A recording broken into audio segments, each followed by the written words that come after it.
A loser of future generations who will have to pay off the debt racked up by politicians unwilling to tax the most profitable companies in the world. For economies to thrive, companies need to hand over about a quarter of their profits. The S&P average tax rate is in fact 27%. But who pays less than this? Who plays by different rules? You guessed it, the most successful companies in the world. Apple, Amazon, Facebook, and Google. The four horsemen are treated differently. They play by a different set of rules because our leaders, supported by our society, has decided to engage in the gross idolatry of tech innovators that is just plain gross.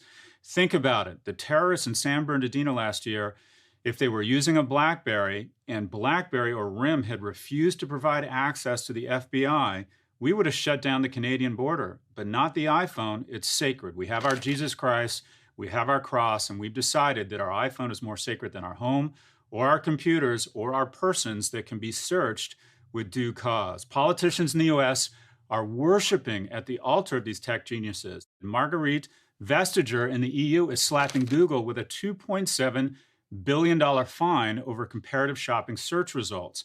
But with $18 billion in cash and cash equivalents on its books at the end of March, Google's not going to feel much pain. In fact, the penalty amounts to 1 month of parent company's Alphabet's operating cash flows. The horsemen are taking calculated risks. They've done the math and realized the best decisions for shareholder value is to wave their finger in the face of government and lie. When Facebook sought approval of the acquisition of WhatsApp, they assured EU regulators that it would be impossible for the two entities to share data in the short term. This calmed regulators' concerns over privacy, and the acquisition was approved. Well, spoiler alert, Facebook figured it out, and they figured it out fast.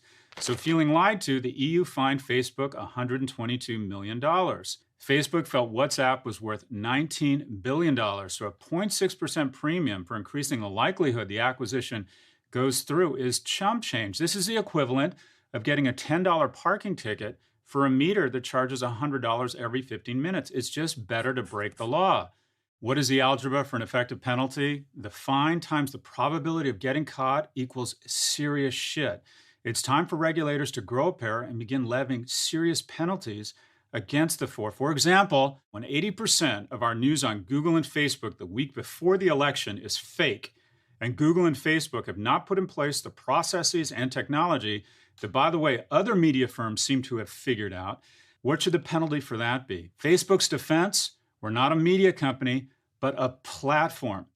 What if the week before the election, McDonald's was serving beef and we discovered that 80% of that beef was fake, and we came down with encephalitis that clouded our judgment and we began making terrible decisions? Would an appropriate defense be, we're not a fast food restaurant, we're a fast food platform?